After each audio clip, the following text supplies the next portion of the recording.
étude Ipsos menée dans 27 pays, mais dont les résultats français nous intéressent tout particulièrement parce qu'ils indiquent qu'il y a une forte défiance envers les médias. 48% des Français considèrent ainsi que les journaux et les magazines véhiculent fréquemment des fausses informations.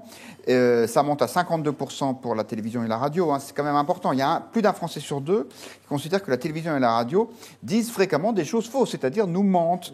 Et il n'y a qu'un gros tiers des Français qui ont confiance aujourd'hui dans leurs médias. Daniel Bilalian, d'abord, est-ce que c'est nouveau ça ou est-ce que ça a toujours existé? Je n'avais jamais vu de sondage de cette importance. Je pense que oui, c'est relativement nouveau. Moi, à mon avis, il y a plusieurs raisons. Alors, il y a d'abord Internet.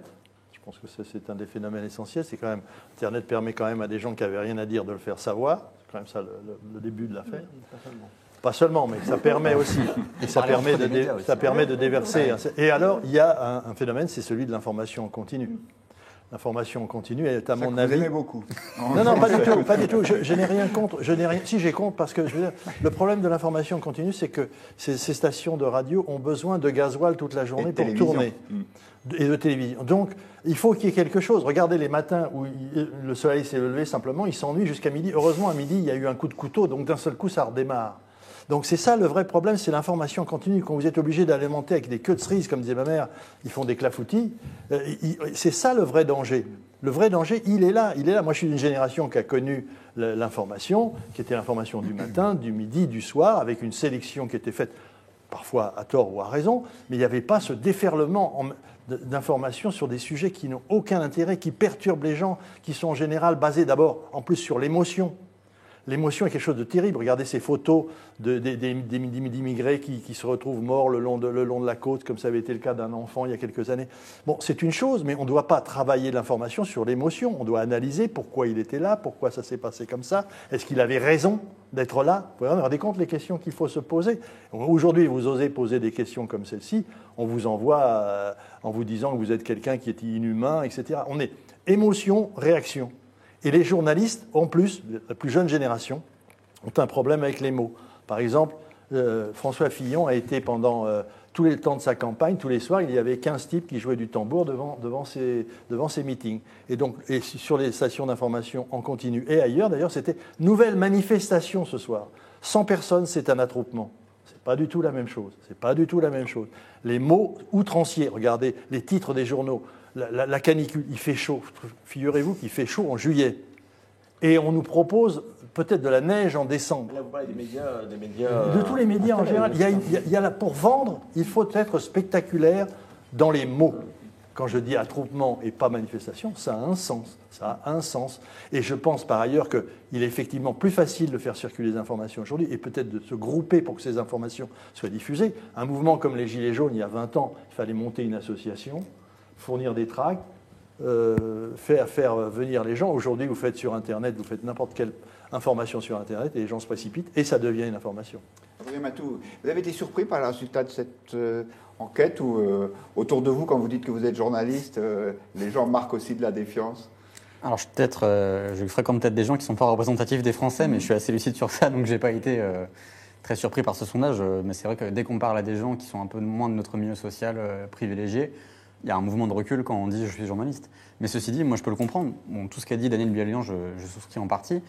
J'ajouterai autre chose, c'est le sentiment qu'ont les Français, et à mon avis ils n'ont pas forcément tort, que le spectre d'opinion représenté dans les médias ne correspond pas à celui qui existe dans la population, qu'il y a beaucoup d'opinions autorisées dans la population qui ne le sont pas dans les médias, qu'il y a eu un rétrécissement de ces opinions autorisées. Par exemple, je vous prends un exemple, Frédéric Taddeïer qui animait une émission de débat sur France 2, maintenant il est obligé d'aller à la télévision russe quand même, Russia Today France, pour faire son émission avec des gens qui ont des points de vue un petit peu diversifiés. Un manque de pluralisme. Donc. Voilà, et je pense qu'il y a aussi, ça va toujours un petit peu dans le même sens. Je vais vous prendre 3 petits exemples, mais référendum de 2005, 95% de la presse défend le oui. Élection de 2017 présidentielle, on peut quand même dire, sans trop s'avancer, qu'Emmanuel Macron était le candidat préféré de beaucoup de médias. Et Gilets jaunes, on a quand même... Moi, je suis allé sur des ronds-points parler à des Gilets jaunes. Quand je voyais la télévision en continu les qualifier de racistes, antisémites, homophobes, etc., et que je comparais avec la réalité de ce que je constatais sur le terrain, je me suis dit, il y a un décalage. Et au bout d'un moment, ce décalage, forcément, il se paye dans l'opinion. Il y a un manque de confiance qui est peut-être un peu excessif, parce que si on fait plus confiance, comme le dit ce sondage, à ses proches ou aux réseaux sociaux qu'aux médias, je ne suis pas sûr que ce soit plus fiable. Ouais, aux voisins. Sauf que le voisin, il a appris quelque chose, je ne sais pas comment.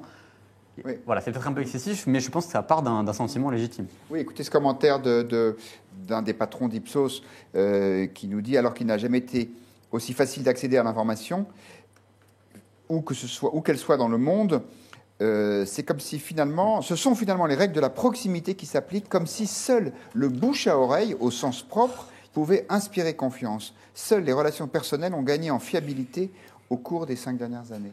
Jérôme Sainte-Marie. Oui, alors je suis dans une situation très embarrassante parce que j'ai le bonheur d'être invité par les médias mainstream. Comme vous le savez, vous m'avez proposé, et je vous en remercie encore, de suivre l'acte 4 des Gilets jaunes pour le Figaro Magazine, etc. Cependant, je pense que les Français qui s'expriment à travers ce sondage Ipsos ont raison. Ils ont raison.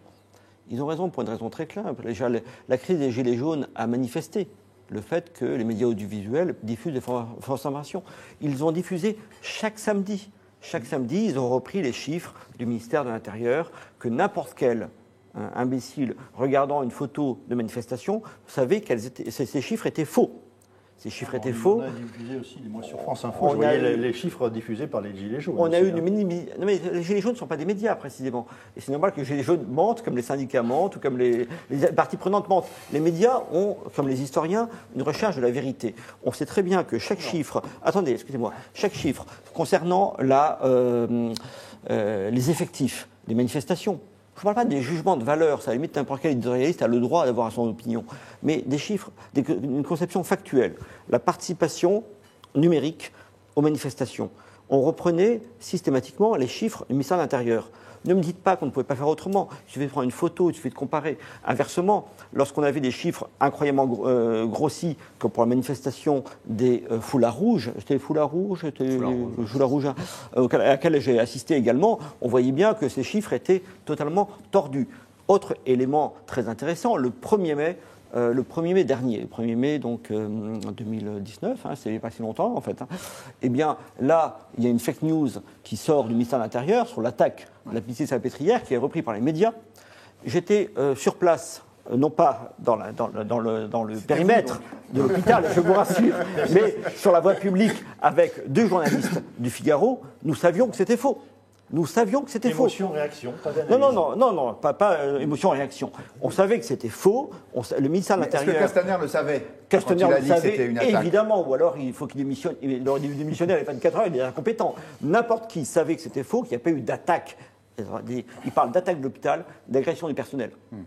Attendez, c'est pas rien. Oui. Or, on sait que c'est faux, c'est repris, et c'est grâce à Internet, c'est grâce aux réseaux sociaux que la vérité apparaît. Et donc... Comme l'a titré à l'époque Libération, la fake news venait de l'intérieur. La fake news est reprise par les médias et est contredite par les réseaux sociaux.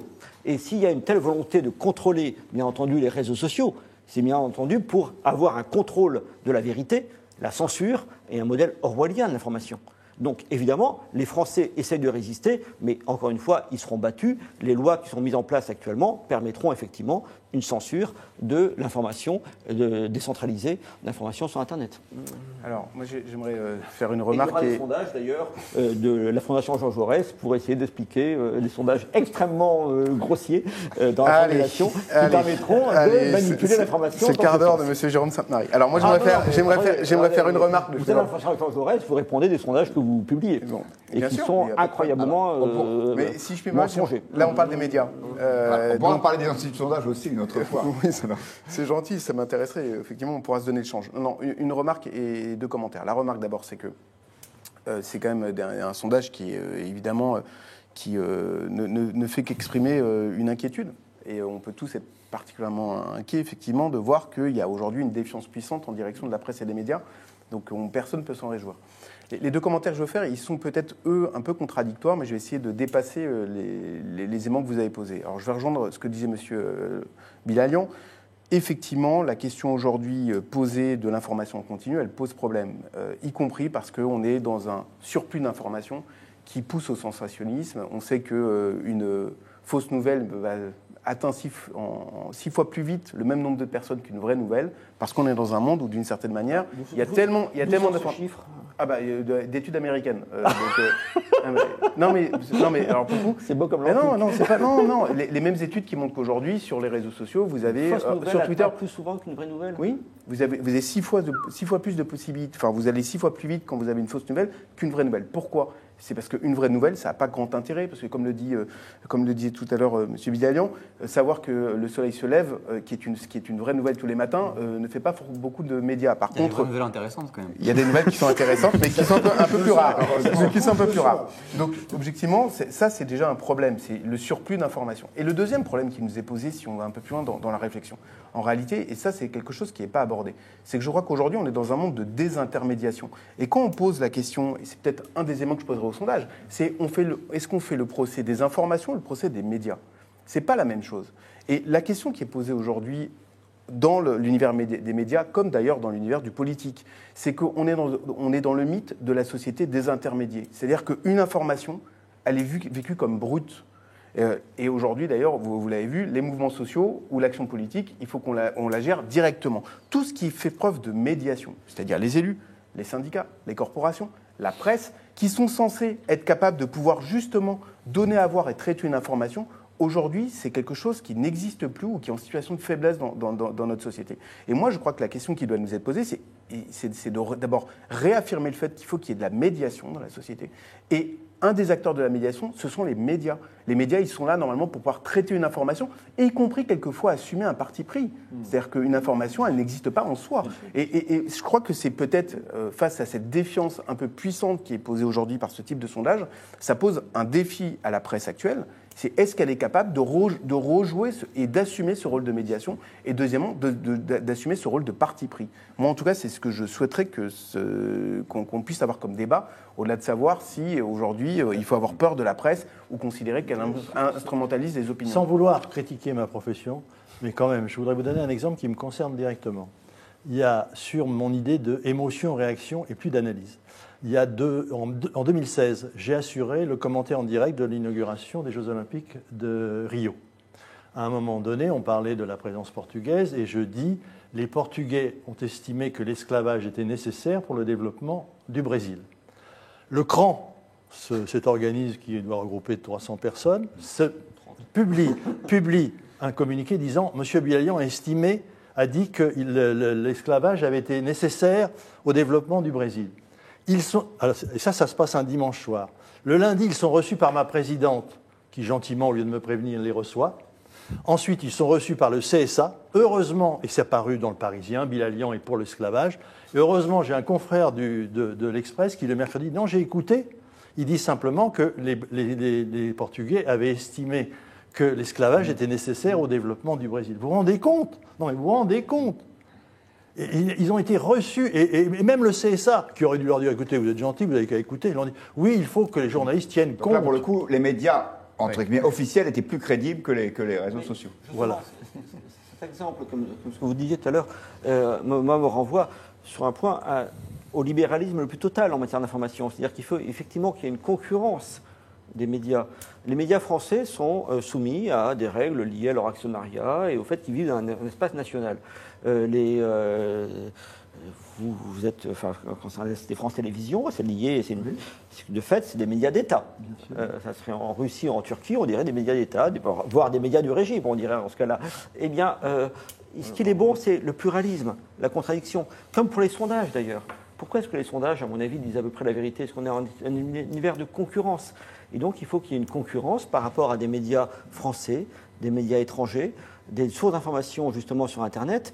Et tout ce qui permettra de lutter contre les fake news sera justement le développement de ce libéralisme d'information, de cette concurrence. Et qu'inversement, les lois d'État, les lois de censure qui sont prises actuellement, ne font que nous éloigner de la vérité. Mais il reste quand même que trop d'informations tue l'information. En France, il n'y avait pas de station d'information continue, radio, télévision, jusque dans 2000. Nous en avons 4 aujourd'hui. Les Américains, qui sont 200 millions d'habitants, n'en manquent 3. Mais c'est pas pire. Merci. On parle d'un autre sujet, si vous le voulez bien. Le Tour de France, ça commence demain. Il va partir de Bruxelles. Est-ce que cette épreuve a perdu de son aura. Avant de vous entendre, je vous propose d'écouter Béatrice Souchard. C'est une consoeur qui est journaliste politique, qui est bien connue pour ça, à la fois au Figaro, puis à l'Opinion. Elle parlait de cette épreuve un peu égratignée. C'était dans l'émission Conversation de Figaro Live. Je pense que les Français ils sont victimes d'une première chose qui est, pour le coup, la mondialisation. C'est-à-dire que pendant des dizaines et des dizaines d'années, le cyclisme, c'était les Français, les Italiens, les Belges, les Néerlandais, un petit peu les Allemands, ensuite les Espagnols, et c'était tout. Forcément, ça laisse moins de chance, la concurrence est plus...